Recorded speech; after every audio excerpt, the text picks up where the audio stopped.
¿Qué tal amigos? ¿Cómo están? Mi nombre es Daniel Armas y estamos aquí como cada viernes en Clave Familia. No nos olvidemos que en la familia es donde comienza la vida y no se termina el amor. Hoy día tenemos un programa muy especial. Tenemos como invitado a don Óscar Becerra. Él es graduado con una licenciatura en física en la Universidad Nacional de Ingeniería. Tiene maestrías en computación y tecnología educativa de la Universidad de Hartford y la Universidad San Martín de Porres. Tiene un diplomado en Administración de Empresas de la Universidad ESAM.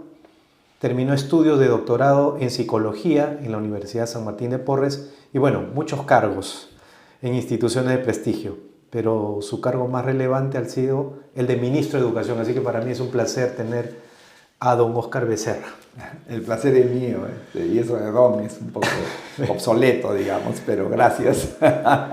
Entonces voy a tratar de tutearlo entonces en confianza. Ningún problema, perfecto.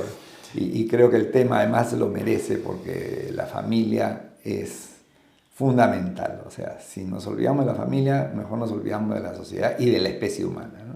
Es cierto, ahora, algunos dirán, pero ¿por qué han invitado a un exministro aquí? ¿O qué tiene que ver con Enclave Familia? Y en realidad, desde mi punto de vista, hay dos, digamos, instituciones, digamos, ¿ya? Instituciones, Ajá. porque la familia es una institución natural y también para mí, desde mi punto de vista, también divina, tiene un toque divino, donde la persona se educa. Así es. Y el colegio y la educación en un país también educa a un ser humano. Entonces, desde ese punto de vista... Debiera ser una extensión de la familia. Debería de ser, digamos, el complemento ideal de la educación que se da en la familia. Pero en la realidad, de hecho, que por la sociedad en la que vivimos, los papás como que no son tan presentes y en algunos casos dependen mucho de la instrucción en el colegio y de la educación que pueden dar desde el inicial las profesoras y en la primaria, etc. Entonces, como que también es una falencia de estos tiempos, pero es la realidad con la que nos topamos. Sí, entonces, yo quería empezar, señor Óscar, quiero decirle para sentirme más cómodo. No te preocupes. Yo no quiero ser un opinólogo, digamos. Hay mucha gente que opina desde afuera, sin saber lo que pasa adentro, sin tener conocimiento de causa de lo que significa tener un cargo como ministro de Educación y de los cambios que se pueden y que no se pueden hacer. Entonces uno desde afuera simplemente tiene la frase cliché de si cambiáramos la educación o el problema en el Perú es la educación, cambiaríamos el Perú. Pero claro, es fácil decirlo, se dice rápido, pero a la hora de aterrizar y una persona que ha estado desde dentro, ¿qué nos podría decir? Bueno, como alguna vez comentamos, yo he estado dentro del monstruo, por decirlo de alguna manera, porque realmente vivimos dentro de un monstruo, que es la sociedad peruana. Una sociedad abrumada por la falta de integridad, que permea todo lo que hacemos. Ya, pero ¿será producto de la educación que recibió la sociedad peruana? En parte es un deterioro gradual de todo lo que somos, ya. Tristemente. Entonces, a veces nos preguntamos qué podemos hacer, que la educación sí, pero mientras no haya integridad estamos fastidiados. Bueno, un ejemplo dramático es de lo que somos como sociedad, ¿no? Un abogado me comentaba el otro día que estuvo viendo un caso de una gran cadena de tiendas por departamentos en el Perú, que sufre al año 20 millones de soles en robos de cositas que la gente se lleva. El 70% de esos robos son perpetrados por los empleados de esta empresa, seleccionados con todas las calificaciones que ellos exigen para trabajar en la organización. Podríamos concluir grosso modo entonces que el 70% de los peruanos somos ladrones y no estaríamos lejos. La falta de integridad es lo más terrible que he encontrado yo dentro del monstruo. Y he construido una metáfora que le llamo la metáfora de la costra purulenta. Cuando tenemos una costra que cubre una herida infectada, hay varias cosas que se parecen a la sociedad. La costra es dura, quiere decir que tapa muy bien lo que hay debajo, que es pus. es dolorosa porque una herida infectada duele. Quitarla es difícil y muy doloroso. Y una vez que la quitas, si logras hacerlo, estás a mitad de camino, porque hay que limpiar la pus. Dicen los chinos que hay que raspar hasta el hueso. Y recién allí puedes lavar, desinfectar y empezar a curar. En nuestra sociedad, como alguna vez dijo, creo que González Prada, donde pones el dedo salta la pus. Y lamentablemente eso que de repente no era cierto en esa época, hoy día definitivamente es cierto. Pero lo peor de todo es que hay organizaciones que se ocupan de señalar la costra ajena. Ese refrán de la viga en el ojo ajeno. Entonces, si yo señalo, como por ejemplo hace IDL Reporteros y su titiritero mayor, la costra de otros, se van a fijar menos en la mía. Y fíjate cómo lo ha logrado, ¿no? O sea, fíjense en los Rolex, ¿no? Y entonces no se fijen en que yo manipulo el Poder Judicial y el Ministerio Público. Acusen a la fiscal Benavides, sáquenla rapidito. Y entonces no van a tocar a la fiscal Marita Barreto, que tiene el descaro de decir que la inocencia se prueba y no la culpabilidad, que demuestra una absoluta ignorancia del derecho para cualquiera, pero mucho peor para una fiscal que tiene que ser abogada. Entonces, y en la educación, ¿qué se puede decir de la educación cuando es Vox Populi que para conseguir un contrato hay que intercambiar favores de todo tipo? Entonces, y no se puede probar fácilmente. Por otro lado, tenemos miles de contratados con órdenes de servicio. Cuando llegué al ministerio habían más de 8.000, después de haber sido 1.600 en la primera vez que pasé por el ministerio, alrededor del año 2011. Que una especie de asesor del asesor. Exactamente, y hasta 3 tiempos, y todos son parientes de alguien. El escándalo de las consultorías, 728 millones de soles que solo sirvieron para una finalidad: ensalzar al ministro Saavedra y conseguirle, cual candidato, pues dejó de ser ministro y pasó a ser funcionario del Banco Mundial. Y se pasea por el mundo como una estrella en ascenso en el mundo de la educación, cuando nos llevó a los últimos lugares de PISA durante su gestión. Entonces, esa falta de integridad que está en todo y en todos de alguna manera, porque si alguien maneja hacia el sur un fin de semana en verano, es testigo de cómo desde el auto destartalado hasta el mejor Audi o Aston Martin se escapan por el carril de emergencia. No me fastidie, pues. O sea, yo vivo a 10 cuadras de un colegio religioso y los fines de semana los padres de familia de esas niñas y esos niños se emborrachan después de sus partidos de fulbito e insultan y faltan el respeto a los vecinos y vecinas de la urbanización, a las señoras que van a las tiendas a comprar mientras ellos se están emborrachando. Y esas son las familias que queremos defender. Lamentablemente esas son caricaturas de familia y tenemos que pelear para que se respeten los valores que constituyen la esencia de la familia, lo que tú has señalado: el amor, el respeto a la opinión diversa, inclusive, aunque no coincida con la mía. Eso es lo que nos falta, y falta obviamente en educación. Y claro, es fácil echarle la culpa a los maestros, ¿no? Porque si hay un 98.5%, como encontramos en el año 2008, que no pueden hacer operaciones aritméticas de nivel de 6º grado, y más de la mitad no entiende lo que lee como se espera de un niño de 6º grado, es fácil echarles la culpa. Pero esos mismos maestros demostraron que a pesar de eso tenían vocación, tenían voluntad. ¿Y cómo se medía? Porque eran capaces de llamar la atención, de transmitir a sus alumnos. Y esos mismos maestros son estafados por organizaciones que les venden cursos falsos para mejorar su expediente en una falsa meritocracia. Entonces, dejemos de engañarnos pensando que formamos bien a los maestros y después ellos son los culpables. Mentira, los formamos muy mal, y los formamos muy mal desde hace décadas. Ahora les pagamos bien, pero somos tan incapaces como Estado que no les exigimos nada a cambio. Y después nos quejamos, el SUTE, Plucio Gutiérrez. Mentira, esos señores están haciendo su trabajo. ¿Cuál es el trabajo del dirigente sindical? Conseguir que a su representado le paguen mejor y le exijan menos. Ese es su trabajo. ¿De qué nos quejamos si lo hace bien? Tenemos que quejarnos de nosotros que hacemos mal el nuestro. Recordemos que cuando se elige a Pedro Castillo, o a alguien tan incapaz como él, no somos víctimas, somos cómplices. Disculpen la grosería, por estupidez. Fíjate, suma los votos en el 2021 de Rafael López Aliaga, de Hernando de Soto, de Johnny Lescano, que cuando menciona ese nombre hay muchos que se escandalizan, se rasgan las vestiduras, y de César Acuña, y también hacen lo mismo. Pero esos cuatro, entre sí, están menos distantes, con todos los defectos que les puedas atribuir, de lo que quisiéramos los peruanos de bien, que Pedro Castillo.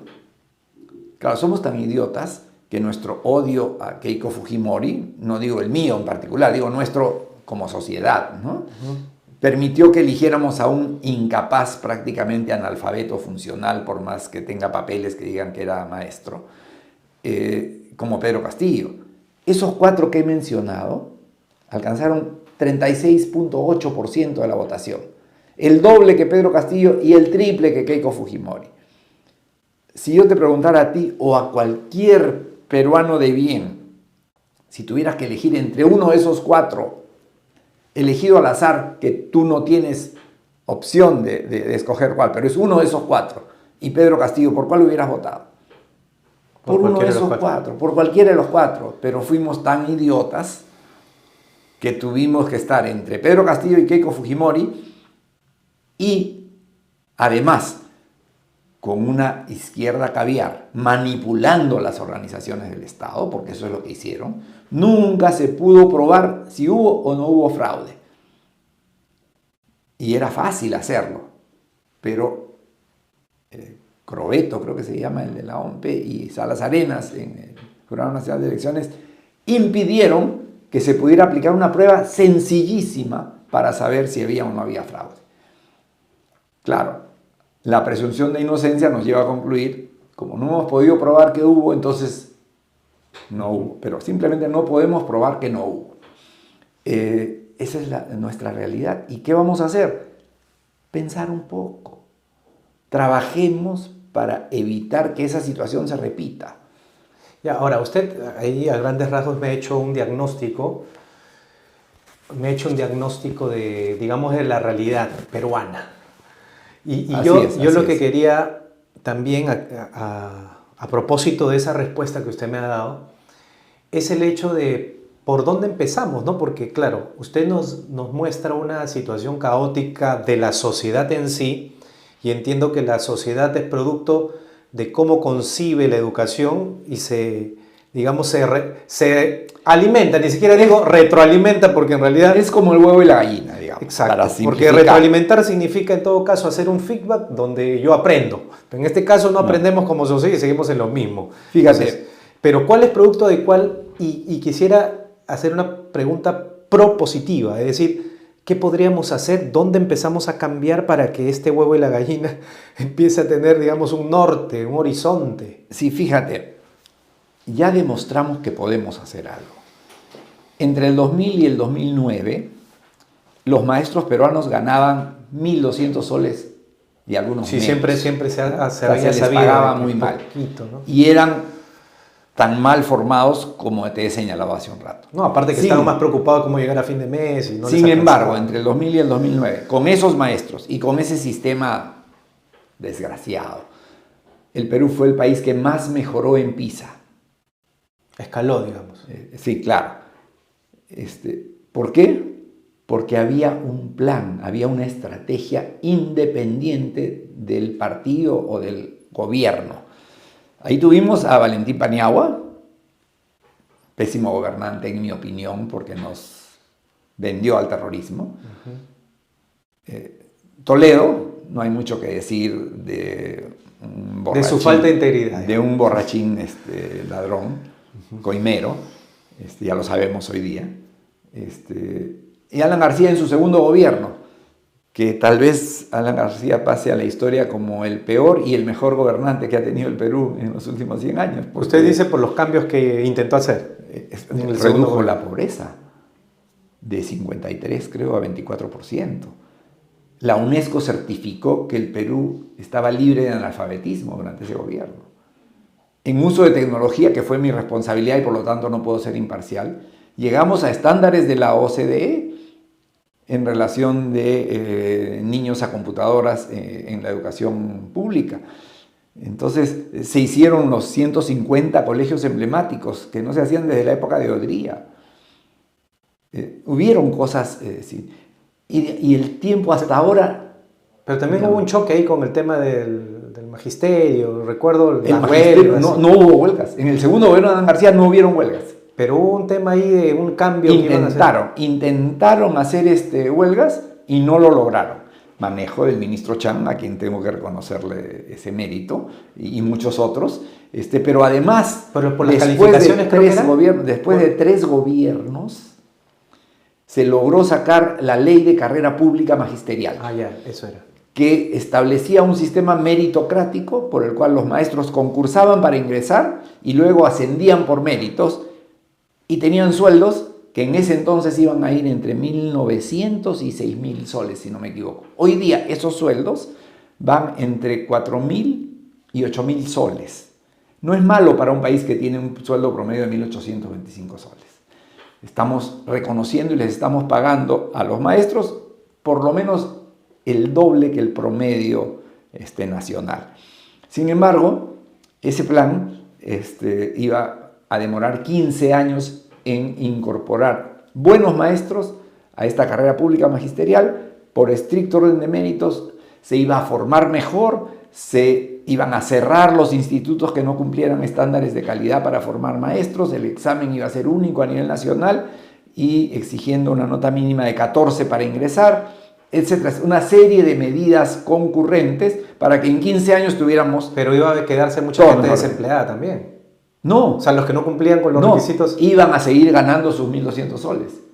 Ah, ok. Y eventualmente se irían a hacer algo para lo que sirvan, porque con 1.200 soles uno no vive, ¿no? Cosa que ya estaban haciendo. Además, muchos tenían bodegas, taxis, trabajaban hasta como vigilantes. Pero el nivel iba a subir, esa era la intención. Exactamente. La idea era que en 15 años, los que no fueran capaces se iban a ir a hacer algo para lo que sean capaces, los que fueran capaces se iban a esforzar para entrar, y entonces llegó la noche, como diríamos metafóricamente, en la forma de una ministra, la ministra Patricia Salas, que decidió incumplir la ley.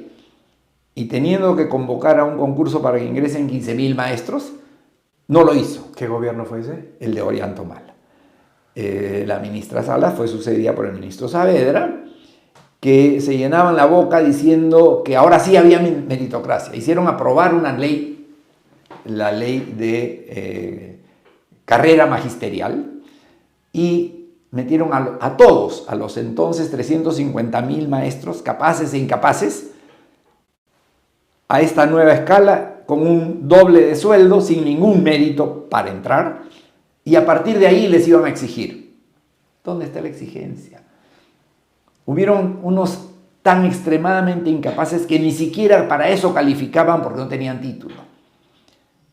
Y hace poquísimo, a esto que yo llamo la costra purulenta que esconde la podredumbre de nuestra sociedad, y que una buena manifestación de eso es el Congreso de la República, por el bloque magisterial que ha presionado para que se apruebe una ley por la cual 3.500, más de 3.000, incapaces que se niegan a ser evaluados, ingresen directamente a la carrera magisterial. Parecen pocos frente a los 400.000 que ya existen en el sector de educación, pero esas 3.000 personas, a razón de 35 alumnos por año, en 10 años le arruinan la vida a 1 millón de niños. O sea, 1 millón de peruanos van a ver su vida arruinada por lo que algunos congresistas llaman la dignidad de los maestros. No de los maestros incapaces. De los malos maestros. De los malos maestros, que son un baldón para los buenos y una vergüenza porque quitan el incentivo a esforzarse.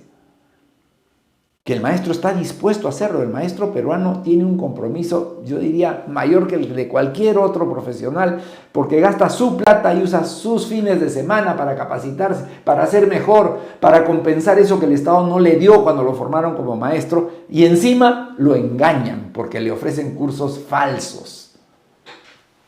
Que no, pues no me diga que en la SUGEL les dan cursos falsos.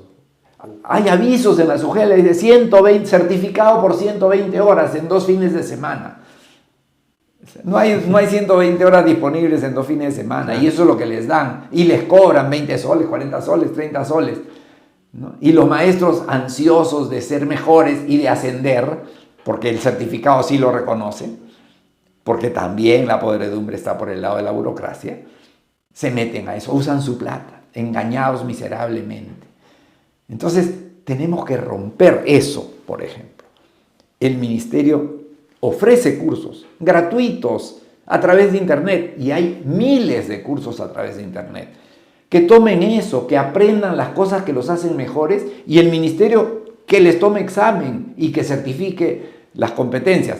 Sin corrupción, que es mucho pedir, porque seguramente en el momento en que se pusiera una regla como esa, los examinadores empezarían a cobrarle a los maestros para darles el certificado, aunque no rindan. Tendremos que buscar la manera de combatir, y ahí es cuando provoca que venga la pena de muerte para los corruptos. Pero el problema es que si traemos la pena de muerte y nos salimos de la EFESIO, que es la Comisión Interamericana de Derechos Humanos, y el Pacto de San José, con un poder judicial como el que tenemos ahora, nos van a matar a nosotros. Sí, por eso mismo y los corruptos van a seguir medrando. Por eso a veces no es tan ligero decir que pena de muerte, porque finalmente hay que arreglar el sistema de justicia, ¿no? Al mismo tiempo. Felizmente, traer la pena de muerte creo que demora como 5 años, y tendríamos que estar comprometidos a que antes de esos 5 años se haya arreglado el sistema de justicia. Y los primeros en pasar por la pena de muerte sean los jueces y los fiscales corruptos, como esta Marita Barreto, que aparentemente no aprendió ni siquiera la primera lección del derecho que está en el 2.º artículo de la Constitución. ¿A qué se refiere? Que se es inocente mientras no se pruebe lo contrario. Ahora ella dice, así no son las cosas. Aquí hay que probar que es inocente y si no es culpable. Eso lo sé yo, que no tengo nada de abogado. Lo sabe cualquier ciudadano medianamente culto y cualquier estudiante de derecho desde el primer semestre. Bueno, entonces, haciendo este diagnóstico macro, digamos, hay esperanza porque hay recurso humano que está ávido de aprender, que probablemente no sea necesariamente el problema, pero tenemos un sistema que está supeditado al capricho político del gobernante de turno, entiendo, porque un cargo como el de ministro de Educación que no pueda, y ahí quisiera que me cuente alguna anécdota, a ver si se acuerda en el tema de, ya usted habiendo estado ahí, digamos, como cabeza del monstruo, no sé, pues ahí es lo que cualquiera aspiraría para poder hacer un cambio, ¿no? Algo que me han preguntado muchas veces es cómo terminé ministro en un gobierno heredado de Pedro Castillo por el Partido de Perú Libre. Y recuerdo mi entrevista con la presidenta y haberle dicho que yo no había votado por ella y que odiaba a los caviares. Pero un odio no visceral, no odio de quiero que se mueran, quiero que desaparezcan, no. Creo que le hacen daño al Perú, ¿no? Y a pesar de eso, me dijo que regrese al día siguiente a juramentar. ¿Por qué? Porque estábamos de acuerdo en lo que le hacía falta a la educación peruana. Mejores maestros, conectividad, recuperación de la infraestructura, cosas. Y entonces, y creo que esa voluntad que me animó a aceptar el puesto se ha mantenido y se mantiene. Y es el primer requisito. O sea, una política de Estado que piense en los intereses del país. A la presidenta Boluarte la podrán acusar de todo lo que quieran, pero en educación yo puedo dar fe que quiere lo mejor para el Perú. Sin embargo, las ataduras de las que somos víctimas, las autoridades y el pueblo que nos elige o nos designa, hacen muchas veces imposible. Por ejemplo, tenemos que tratar de encontrar caminos que no pasen por tener mejores maestros rápidamente. Eso va a demorar. Ya lo hicimos mal y corregirlo demora. Y un plan razonable demora 10 o 15 años. Sin embargo, es posible, como lo demostró una compañía a la que Interbank, la corporación Intercorp, encargó diseñar un sistema escolar como para la realidad peruana, y salió Innova Schools, que ha recibido premios internacionales. O sea, sí es posible encontrar algunos Pero ¿cómo atajos. nace? ¿Cómo nace? ¿Usted sabe la historia? Sí, el Intercorp quería hacer colegios, digamos, para la clase media baja, que no fueran muy caros, con maestros como los que hay disponibles en el Perú y en locales como los que se pueden conseguir en el Perú. Esta compañía, que se llama IDEO, diseñó el modelo Innova Schools para Intercorp, y ahí lo tenemos, funciona. Ahora, una de las ventajas que tienen los sistemas que funcionan, como Fe y Alegría o Innova Schools, o algunos otros sistemas de colegios, O Prodeli también funciona muy bien. Sí, hay varios sistemas, PAMER, hay uno que no me acuerdo ahorita el nombre, pero que gana todos los años concursos internacionales de matemáticas. Es que pueden escoger a sus maestros, retener a los que sirven y deshacerse de los que no sirven. Son colegios públicos de gestión privada, creo que ese es su nombre. Son algunos, Innova no. No, me refiero a Fe y Alegría, sí, Prodeli. Fe y Alegría. Entonces, ¿qué pasa? Pueden deshacerse de los que no sirven. El Estado no puede. Es más, la ley puerta falsa, como yo le llamo a esta que ha metido a los 3.500 incapaces, permite que entren, más bien favorece que ingresen los incapaces. Entonces, mientras eso siga, vamos a tener que pensar en mejorar la educación, aunque no podamos mejorar aún a los maestros. Y para eso, felizmente, la tecnología puede venir en nuestra ayuda. Yo quise hacer, y esa es la anécdota, un concurso de comprensión lectora. Y mi idea era que si les dábamos a cada niño ganador, que podían ser equipos de 3 a 5 niños, 100.000 soles de premio al ganador nacional y 300.000 soles de premio al maestro que estuviera a cargo de este equipo, sin que fuera requisito, porque para calificar al premio el maestro tendría que estar en un colegio donde el promedio de comprensión de lectura sea mayor que el promedio nacional, para que no se dedique solamente a la selección, ¿no? Claro. Y $500,000 de soles para el colegio, para que lo dedique a infraestructura, que decidieran los padres. Tenían que hacerse un equipo para poder ganar. O sea, todos tenían... No, o cada uno por su cuenta. No, pero porque yo te aseguro, ganaban, ¿no? Te aseguro que si tengo un hijo que califica para concursar, aunque el colegio no participe, aunque el profesor sea malo, yo lo voy a tener leyendo todos los días porque 100.000 soles me cambian la vida si soy pobre. Claro. Ah, ok, era un concurso abierto. Era un concurso abierto, por colegio. No, y que... abierto. Podían presentarse por colegio, pero tenían que cumplir ciertas normas. Pero si se querían presentar solos, en buena hora. ¿Qué iba a pasar, en mi opinión? Todos iban a querer leerme. Lógico. Y ese es el primer y tal vez el único requisito para mejorar en comprensión lectora. Que quieras leer y que leas mucho. ¿Qué sucedió? No se puede dar premios en efectivo. Eso no le iba a costar más de 5 millones de soles, exagerando, al Ministerio de Educación. De un presupuesto de 46.000 millones no es nada. No se pueden dar, hay que dar una ley específica para poder dar premios en efectivo. Y murió la iniciativa. La ministra Miriam Ponce logró hacer realidad y ejecutó el curso, se llama El Perú Lee. Es una trome en temas técnico-pedagógicos y logró que se haga el concurso. Pero se había perdido el incentivo. Pues. Ese incentivo, que es el que nos motiva a todos. Sí, claro. Entonces, eso, por ejemplo, es una salida. En lugar de estar multiplicando institutos con recursos que no tenemos y universidades que no sirven para nada porque son leyes declarativas las que declaran de interés nacional que se cree la Universidad Autónoma de Chupaca, pues estoy inventando, ¿no? Pero hay 131 de esas leyes. ¿Por qué no el ministerio, y eso lo hemos conversado con el ministro, que tiene muy buenas intenciones y que le deseo el mejor de los éxitos, porque si la cuarta parte de lo que quiere hacer se logra hacer, ya estamos en el camino correcto. Ojalá que suceda. Entonces hay un norte, digamos, o sea, Sí, podemos tener sí, esperanza en este caso, en este gobierno específico, digamos. Mira, Los ministros que han estado... las intenciones de la presidenta eran muy claras y en mi opinión iban en la dirección correcta. Hice mi mejor esfuerzo para avanzar.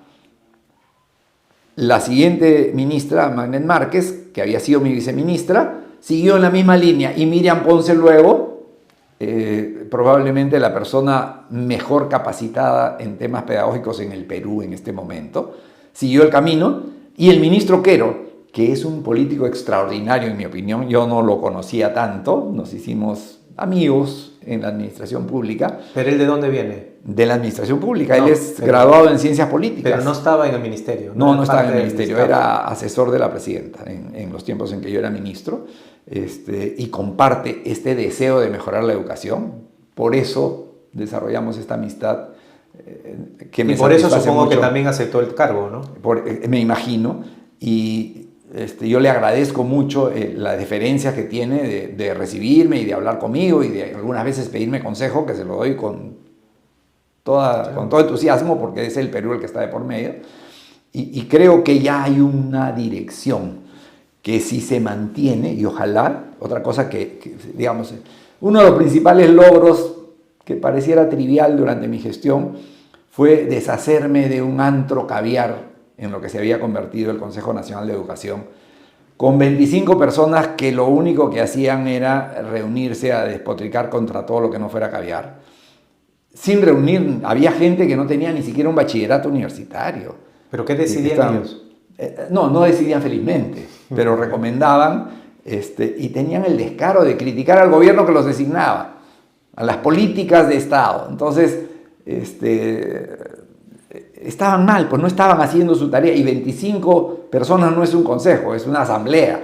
Y de ahí, perdónenme, porque me parece hace algunos años haber escuchado ese nombre y haber escuchado, no sé si te recuerdo bien, que de ahí se alimentaban los ministros de ciertos gobiernos antiguamente. Claro, es que el Consejo Nacional de Educación fue de donde salió el proyecto educativo nacional, que fue el que nos llevó a ese 2000 a 2009, pero se fue prostituyendo, porque eso tiene la izquierda caviar, prostituye las organizaciones, las pudre, agarra su costra y mete la pus por adentro. Y eso fue lo que hicieron, en mi opinión, por el Consejo Nacional de Educación, y lo reorganizamos. No hacen falta 25 personas, pusimos 12. No hacen falta 6 o 7 años para enclaustrarse, enclavarse en una posición para robarle, aunque sea de a poquitos, al Estado. No, pusimos a 12 personas y por 3 años. De manera que podamos tener cierto control en un país donde falta tanta integridad. Esa fue, digamos, uno de mis aportes, el descaviarizar el Consejo Nacional de Educación, y no es que se haya ido al otro extremo, que todos estén representados. Claro, eso sería lo ideal, ¿no? Eso es lo ideal. Entonces, eso es, pues creo que ahora hay un camino, ojalá que se mantenga, ojalá que dejemos de ser cómplices y después hacernos las víctimas, porque eso es lo que hemos sido en el gobierno de Pedro Castillo. Claro, porque si votamos mal, entra otro gobierno que puede tirar, digamos, por la borda todo lo avanzado. Como ha pasado, y como algunos están anunciando que quieren hacer. Entonces, tenemos que, digamos, estoy seguro que van a haber más de 10 candidatos a la presidencia. Y estoy seguro que, como la vez pasada, van a haber 4 o 5 que no estén tan distantes y que, como dijo el finado Castañeda Locio, yo le gano a cualquiera en segunda vuelta, pero no llegó a la segunda vuelta. Entonces, tomemos pues a los 4 o 5 que no estén tan distantes, así como he señalado 4 nombres, y elijamos, aunque sea por sorteo, sentémoslo, trabajemos, y yo estoy dispuesto a trabajar para eso, trabajemos para sentarlos en una mesa y decirle, vamos a sacar a uno por sorteo, o por consenso, aunque eso es lo más difícil de conseguir. Y una vez que tengamos a ese uno, aceptemos todos los demás, o acepten todos los demás, que vamos a trabajar para que ese uno sea el que polarice y centre todos los votos de la gente pensante en el Perú, de la gente bien intencionada. Y sigamos peleando para que cada uno de esos 10 tenga su representación en el Congreso, porque sí hay diferencias, ¿no? Entre un Johnny Lescano y un Hernando de Soto o Rafael López Aliaga o Acuña o César Acuña, hay diferencias, incluso algunas casi irreconciliables, pero no mayores que las que había entre cualquiera de esos y Pedro Castillo. Entonces, peleemos y compitamos para que cada uno tenga su representación en el Congreso. Porque el Perú está sobre eso. El Perú está y el Perú está sobre los egos, porque ahí lo primero que tendrían que hacer es... Y elegimos a uno por sorteo y después todos hacen campaña para que voten por mi lista de Congreso y voten por al presidente, ¿no? O sea, esa es mi ilusión, es un sueño.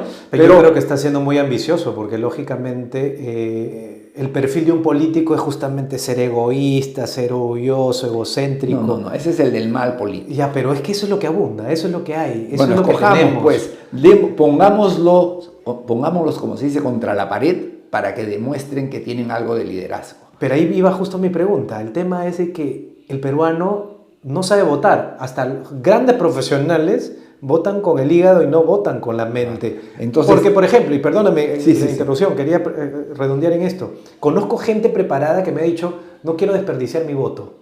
Por eso voto por los 3 primeros, porque si voto por el que está en el 8, yo estoy de acuerdo con el del 8, dice, el que está en puesto 8, pero no va a ganar, me dice. Entonces, ¿por qué voy a votar por él?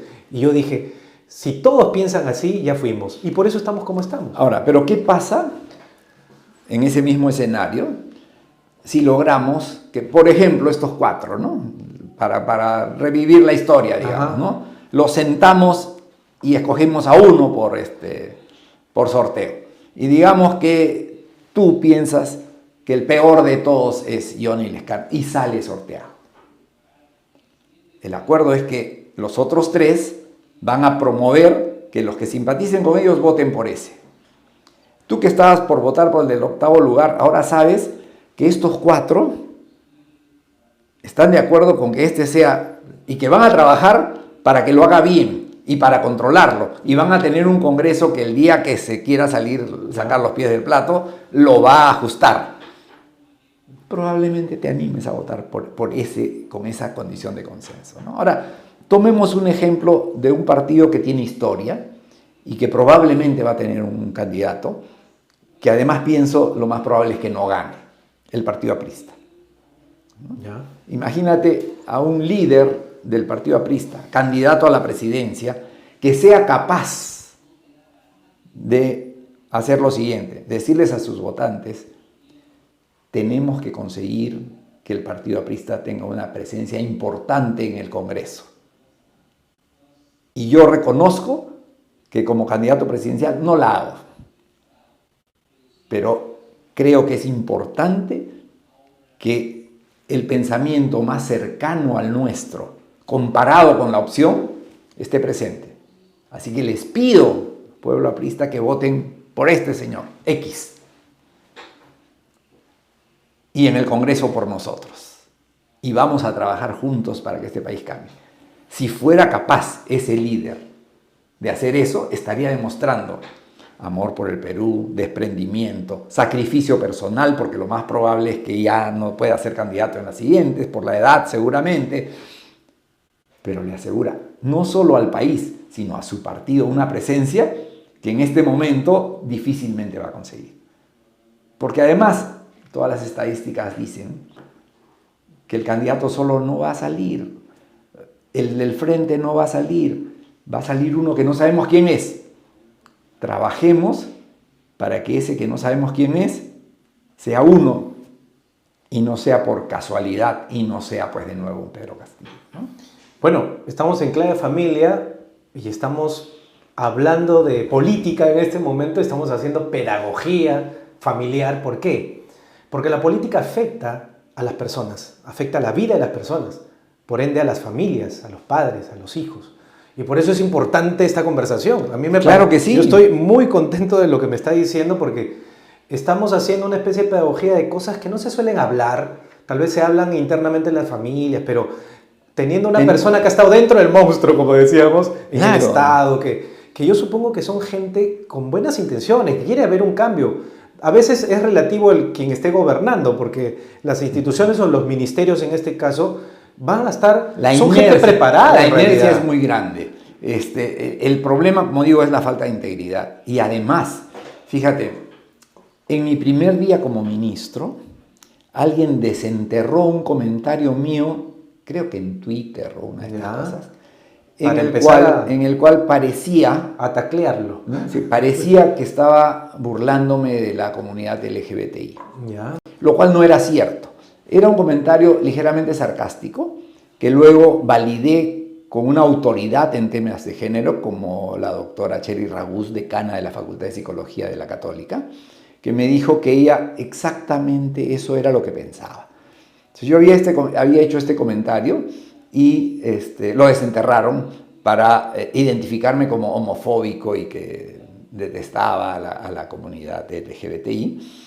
Y tuve que salir a los pocos días, con 3 o 4 días de ministro, públicamente a los medios de comunicación y declarar en el patio de Palacio de Gobierno, me acuerdo, ofrecer una disculpa a la comunidad LGBTI por haberlos ofendido con ese comentario, porque además yo sostengo que la calidad de ofensa está en quien la recibe, no quien la profiere. Yo puedo no haber querido ofenderlos, pero si se sintieron ofendidos, merecen una disculpa. ¿Pero que lo obligaron a eso? No, me sugirieron y me pareció una buena sugerencia, porque si se habían sentido ofendidos, merecían una disculpa y una explicación sobre todo. Ya. Mi comentario había sido que el tema de sexo es una cuestión de biología. Sí. Hombre y mujer, macho y hembra, como se le quiera llamar. Naturaleza. O sea, naturaleza, ¿no? El tema de género es un tema gramatical. Hay artículos masculinos, artículos femeninos y artículo neutro. Esos son los géneros. Sí. En la gramática. Géneros musicales. En la gramática eso es género, ¿no? Sí. El tema LGBTIQ es cuestión de gustos. Si me hubiera quedado ahí hubiera estado bien. Usted el sarcasmo vino diciendo, es cuestión de gustos y utilización de orificios corporales. Lo dijo, digamos, sonó un poco... Era sarcástico. Grotesco. Obviamente, grotesco. No por eso menos real y respetable para la vida privada de las personas. ¿Qué quieren hacer las personas con su vida íntima de cualquier naturaleza? No es asunto del Estado. Lo que no pueden es tratar de que sea público y además de que sea obligatorio. Que sea ley, digamos. O que sean leyes. Entonces, ofrecí la disculpa. Es más, me entrevisté con personas que representan a estas comunidades y a todas les pareció totalmente aceptable la explicación, ¿no? Pero así son, pues.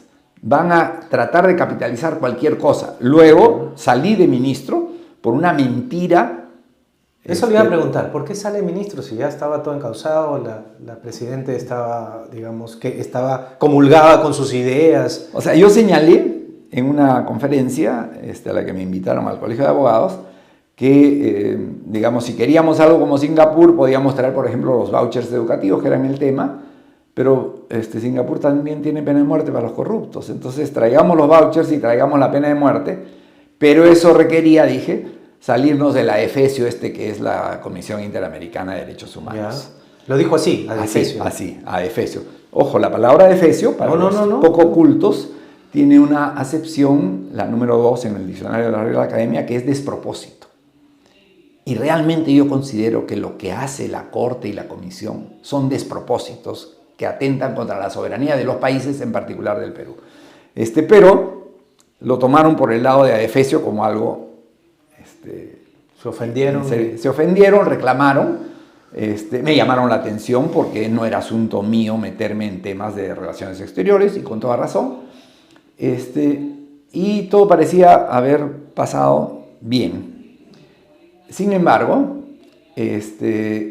yo había hecho una declaración en ocasión de la transferencia de la educación de Lima Metropolitana al gobierno regional, o sea, a la Municipalidad de Lima Metropolitana, y había dicho que hay peruanos que les gustaría que yo me acomode, que acomode mis declaraciones para caerles bien, y no voy a hacer eso, porque yo soy así y al que no le guste lo siento. O sea, tiene el defecto de ser franco. Sí, debería ser una virtud, ¿no? Al día siguiente me llamó el premier y la presidenta por el tema de la EFESIO, para llamarme la atención y pedirme que no me meta en lo que no me compete y que no declare. Y cumplí, pero un par de medios de comunicación tomaron la grabación de ese comentario de así soy yo y al que no le guste lo siento y lo usaron con la etiqueta de miren cómo le responde el ministro de Educación a la llamada de atención del Premier y la presidenta. Y en una situación crispada como estaban las cosas en ese momento, el Premier no tuvo tiempo, no pudo, se la tomó. O sea, pensó que había eso, porque estamos hablando de tiempos distintos. Además, ya lo había grabado, ¿no? Conociéndome, era creíble, tengo que reconocerlo. Okay.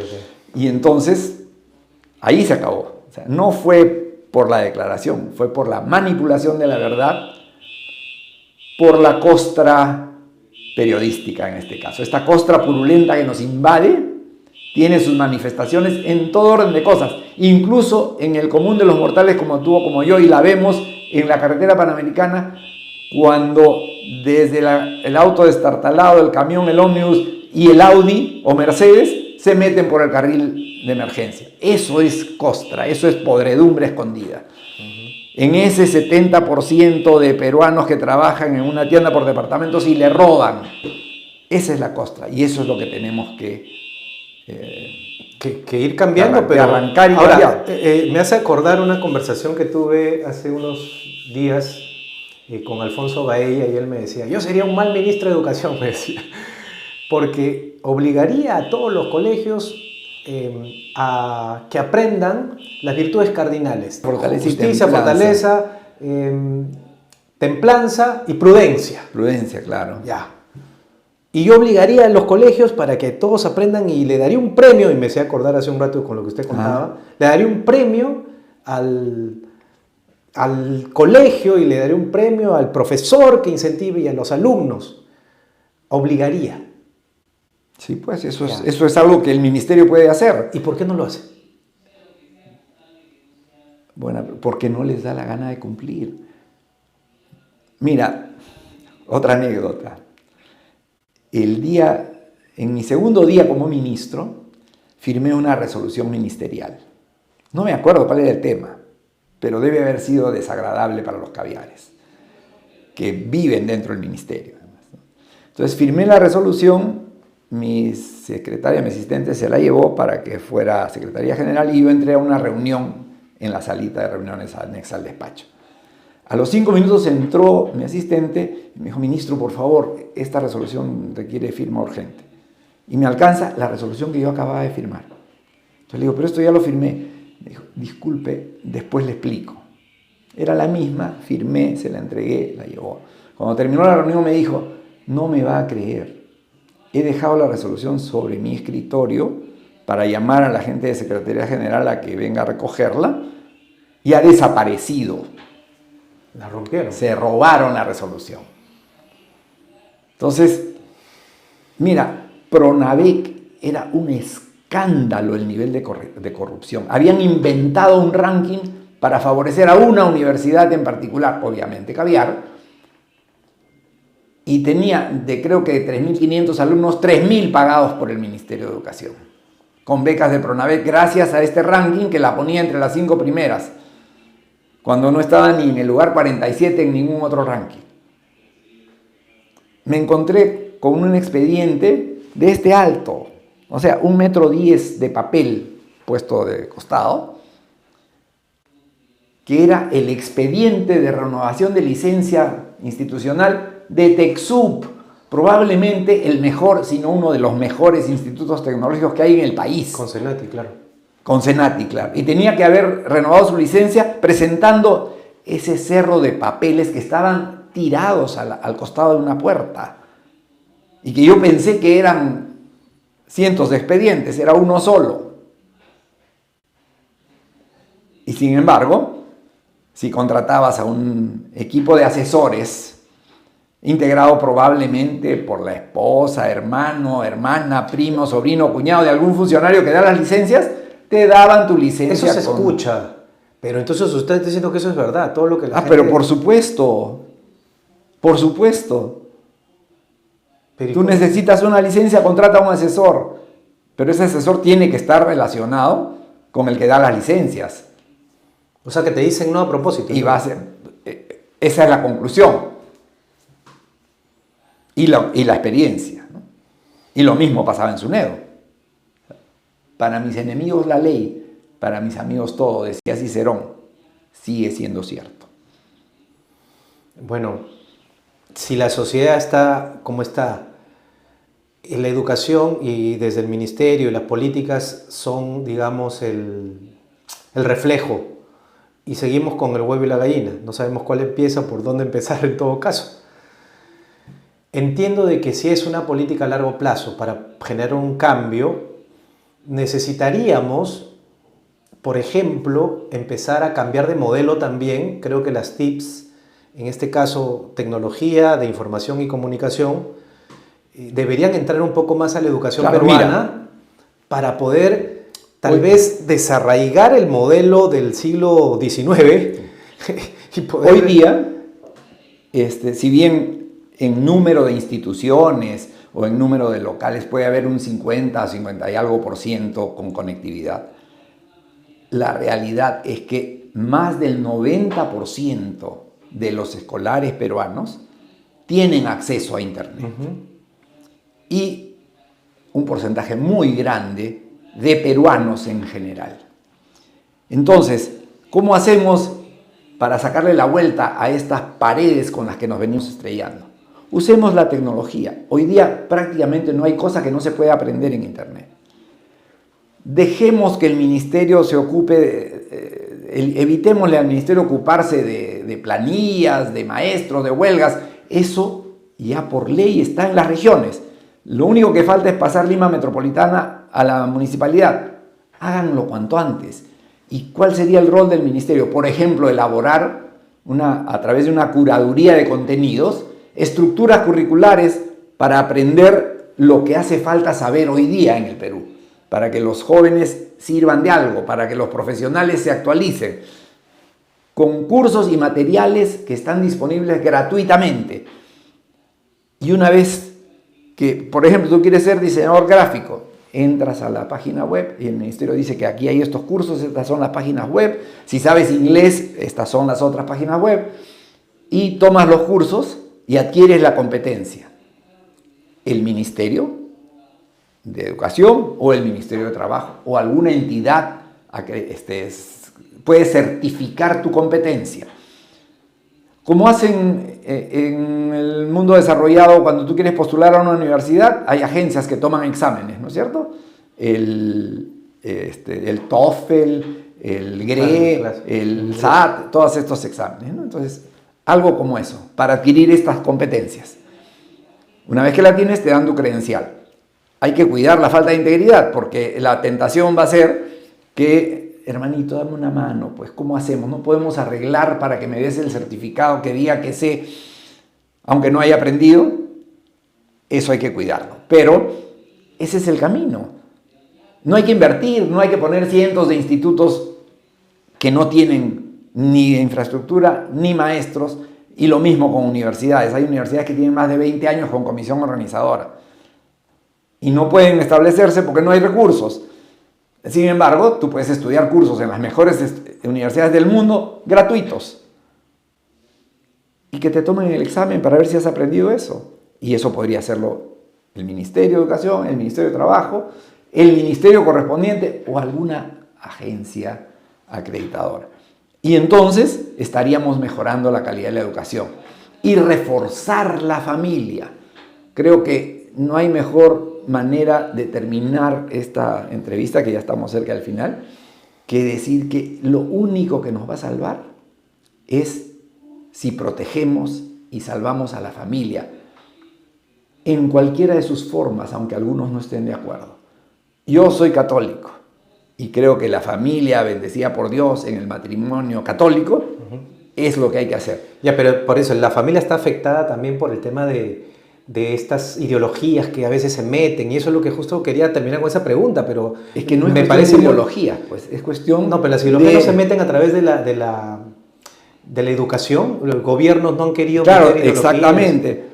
Ahí más bien habría resultado una ventaja que los maestros no entiendan lo que leen, porque no han podido hacer realidad esos contrabandos que les han metido en los currículos, ¿no?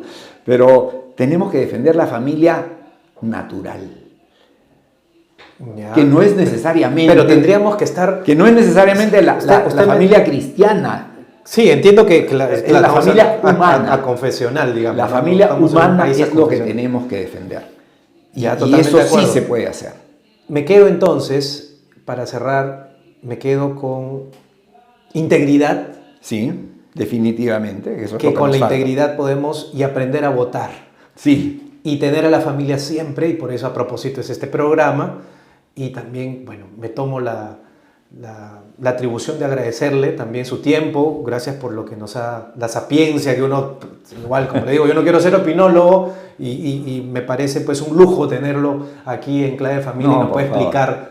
Cuando quieras y muchas gracias a ti. Muchas gracias, don Oscar. Bueno. Con nosotros será hasta el próximo viernes mediante aquí en Clave Familia.